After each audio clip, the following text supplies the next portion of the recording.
E como nós vimos ontem aqui no Olhar Digital News, a inteligência artificial avança em ritmo acelerado. E um grande exemplo recente é o Sora, da OpenAI, que gera vídeos impressionantes e realistas do zero. Todas essas imagens que vocês estão acompanhando agora aí na sua tela foram geradas pelo Sora. Impressionantes, não? E essa riqueza de detalhes pode facilitar muito a nossa vida. Porém, também existe uma preocupação grande com as chamadas deepfakes. Esse é o assunto de hoje, da coluna Olhar do Amanhã.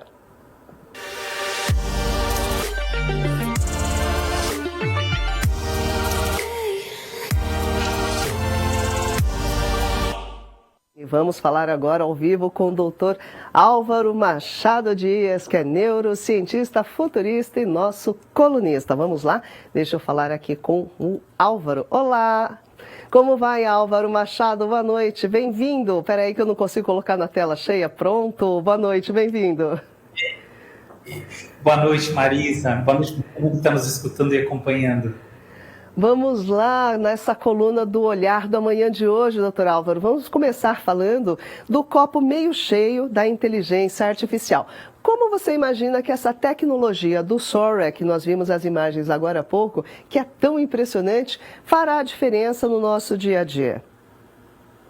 Olha, olhando do ponto de vista do copo meio cheio, eu entendo que quando a gente tem assim a divulgação, né, a apresentação ao mundo de uma tecnologia que permite com que as pessoas se expressem criativamente, a gente tem uma ampliação natural no número de pessoas que se dedicam a atividades criativas de maneira fundamentalmente amadora para diversão, assim como semiprofissionais e profissionais em começo de carreira.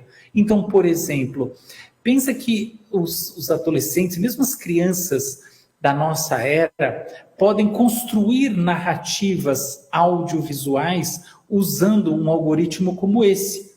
Coisa que seria muito difícil do ponto de vista cinematográfico, porque custa caro.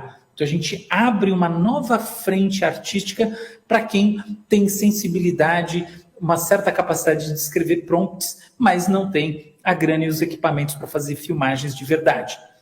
Outra brincadeira, pensa, por exemplo, nas pessoas que querem fazer fusões de filmes. Tem uma coisa que está pouco divulgada, mas é importante, que um algoritmo como o Sora é capaz de botar uma cena dentro da outra. Então, por exemplo, uma cena renderizada fora chega num close onde você tem outra dentro. Com isso, é possível criar, por exemplo, aberturas de convites de festa de aniversário, do que você quiser, de um projeto acadêmico, qualquer coisa, usando vídeos de verdade de uma maneira super bacana. É também possível você fazer fusão de elementos. Então, para muitas brincadeiras, isso vai ser legal.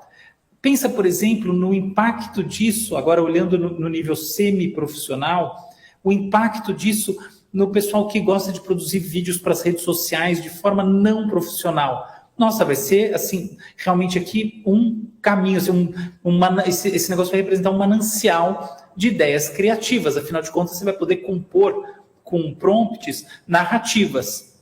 Olhando no nível mais profissional, os vídeos também tendem a servir como base para que produções mais sérias aconteçam.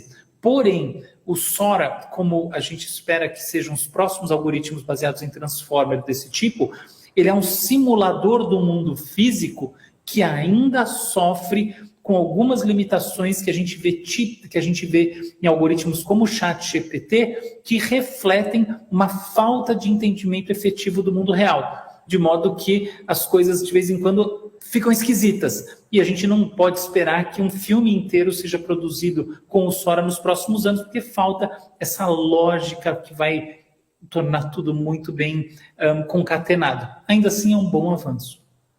Agora, doutor Álvaro, falando um pouco aí do campo profissional, porque sim, é uma ferramenta interessantíssima, pode complementar trabalhos, mas também ele pode substituir algumas coisas, como uma computação gráfica, por exemplo. Seria, mais uma vez, uma possibilidade de perder a mão de obra humana por máquinas? eu acho que o Sora ele tem um papel muito importante, esse tipo de algoritmo, o text to video, muito importante, numa tendência mais ampla que indiscutivelmente converge à substituição do trabalho humano. Então, a gente pode dizer que a resposta é sim, porém, não é nada imediato.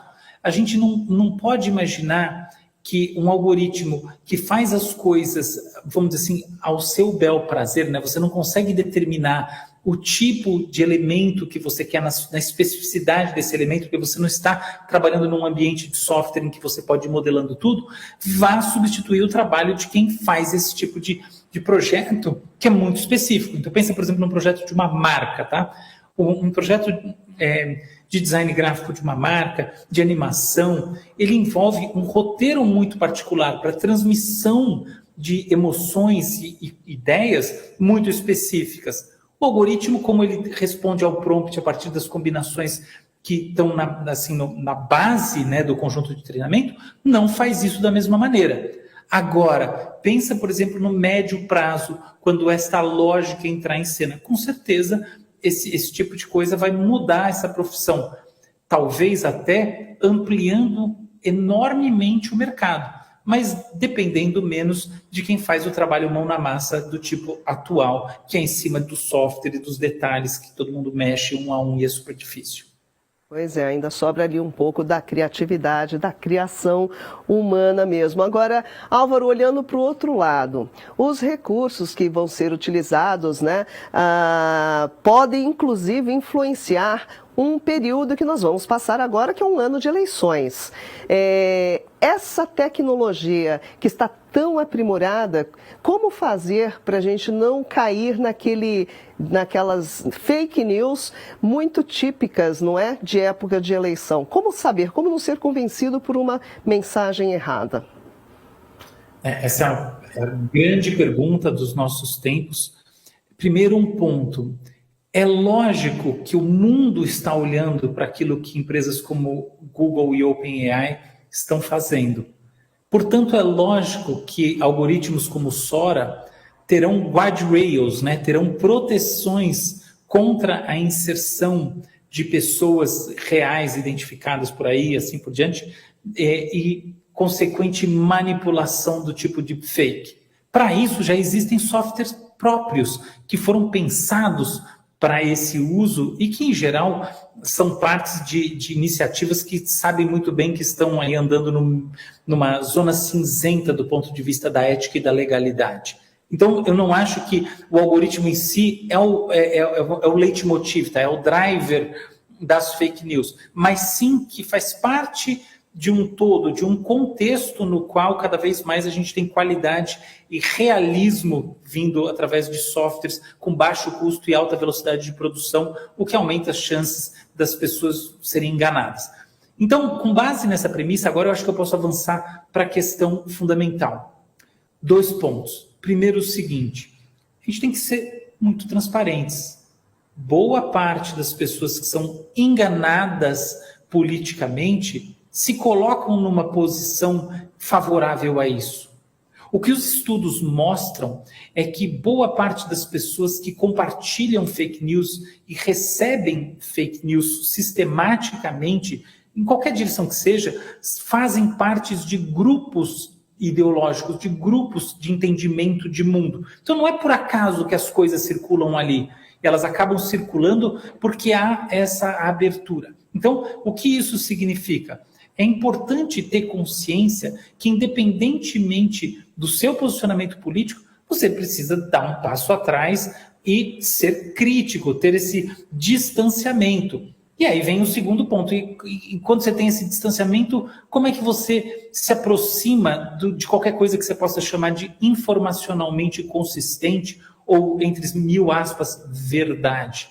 Você faz isso olhando mais para as fontes confiáveis de informação, que são as fontes bem estabelecidas. O olhar digital é o exemplo disso. Você quer entender o que de fato está acontecendo no mundo da tecnologia sem lero-lero, sem levar gato por lebre?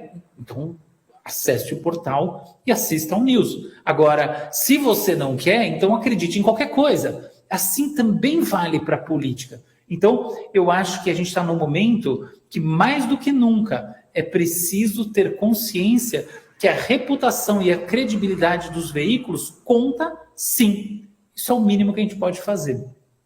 Perfeito.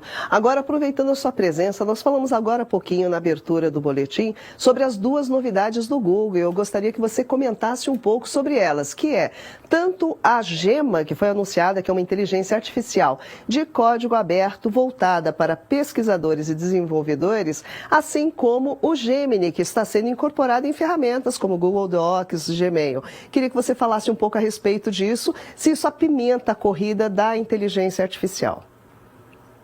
A resposta é que apimenta profundamente. A despeito da maneira como foi divulgado, eu não acho que o Gemma é de fato orientado a pesquisadores, tá? A minha visão é que existem várias situações de negócios onde as pessoas preferem usar ferramentas generativas, né, algoritmos open source. Aqui, quem domina é o antigo Facebook, atual Meta, com o Llama 2. Então, Gemma entra para competir nesse universo em que as pessoas querem configurar os seus algoritmos de acordo com as suas intenções, os seus objetivos, sobretudo de negócios, e não só não querem pagar pelas consultas uma a uma, como acham perigoso ou não querem expor a informação a uma empresa como OpenAI ou outra qualquer, independentemente do que diz o contrato, tá? Então, não estou dizendo que essas empresas vão roubar a informação, é uma questão da postura do sujeito do outro lado. Pois bem, o negócio do Google, nesse caso, está em manter a relevância, mas também em convidar, por assim dizer, estas pessoas que querem usar modelos open source a usar a sua estrutura de servidores, as suas placas de vídeo para o processamento. Lembrando que o Gemma foi tanto pensado para funcionar bem em GPUs, né, no modelo NVIDIA, como também nas TPUs do Google, que pode se beneficiar, ou certamente se beneficiará, simplesmente das pessoas e das empresas que toparem usar sua infra. Do outro lado, a entrada do Gemini na suite de softwares de produtividade, como se fala, do Google, caminha para e passo com o que fez a Microsoft. A ideia aqui é não ficar para trás do que está rolando em relação ao Office, Excel e assim por diante. Então, a gente tem a briga, de um lado, no âmbito do open source, que tem a ver com manutenção da relevância, mas muito mais com o uso da infraestrutura, quer dizer, dos servidores, para rodar na nuvem esses algoritmos open source, por mais que eles possam ser rodados no computador, tá? Mas boa parte o volume da coisa acontece na nuvem. E é assim que está o negócio. Do outro lado, a gente tem essa busca dos gigantes de injetar a inteligência artificial nos seus pacotes de produtividade, porque eles estão na casa das pessoas e, sobretudo, nas empresas. Tá certo, vamos acompanhando aí como que fica esse mercado, Copilot, Gemini, vamos acompanhar. Tá aí, coluna Olhar do Amanhã com o Dr. Álvaro Machado Dias, muitíssimo obrigada mais uma vez e temos nosso encontro marcado na próxima quarta-feira.